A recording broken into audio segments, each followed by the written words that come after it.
Bonjour et bienvenue dans cette édition spéciale qui n'est pas consacrée aux municipales comme hier, mais aux tragiques événements en Urbania. Tout a commencé hier avec un communiqué de l'URK, du United Republican Trade Force, annonçant officiellement que le groupe terroriste avait capturé le gouvernement urbanien et qu'il avait pris le pouvoir d'un pays. Il réclamait également sa reconnaissance internationale, avertissant le monde qu'il n'hésiterait pas à tuer tous les ministres et leurs cabinets pour parvenir à leur fin. Malheureusement, ils ont tenu leur promesse en exécutant Hugo Troswald, le ministre de la Défense urbanien ainsi que tout son cabinet. Mais les terroristes ne s'en sont pas contentés. Ils ont filmé cette atroce scène d'exécution collective.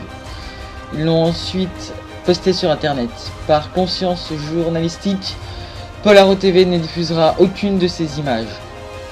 Ce fut une vive émotion après ce drame et beaucoup de pays ont réagi. Galax condamne avec la plus grande fermeté le coup d'État et annonce la suppression de cette vidéo du web polarien. Plusieurs pays dont le Sunrise et le Brasilia ont l'intention d'intervenir militairement et n'attendent plus qu'un feu vert du Conseil de sécurité de l'UP. Le Polaro s'est porté volontaire pour assurer les cyberattaques de cette opération. Cependant, l'URK se dit prêt à tuer tous les soldats qui poseront le pied sur la République démocratique d'Urbania et non plus fédérale. Galia a également interpellé la communauté internationale sur le sort de la population en encourageant les autres pays à accueillir les ressortissants urbaniens. La RIG, le Polaro et le Brasilia ont répondu positivement à cet appel.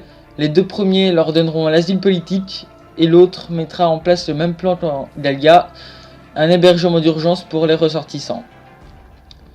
Et nous avons également de nouveaux éléments aujourd'hui avec un rapport top secret destiné au ministre de la Défense qui date de 2013 et qui nous fait découvrir un nouvel aspect à glacer le sang du mandat de Christopher Walker.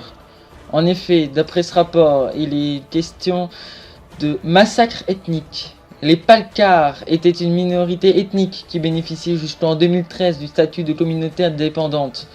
Mais le gouvernement Walker leur enleva ce statut et, d'après les écrits, aurait donné l'ordre à l'URK, qui était à l'époque sous les ordres d'Irania, d'exécuter toute personne de cette minorité.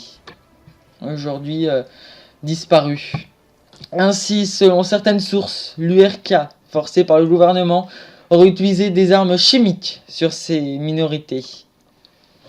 On parlerait de plus de 300 000 morts entre 2012 et 2014. De plus, d'après d'autres informations et d'autres sources, les plus hauts gradés de l'URK feraient partie des Laurétiens, une minorité d'origine brésilienne épargnée, bien connue pour son vaste réseau mafieux. Donc nous saurons certainement dans les prochains jours si ceci est une vengeance entre ethniques ou si c'est une vengeance contre le pouvoir en place.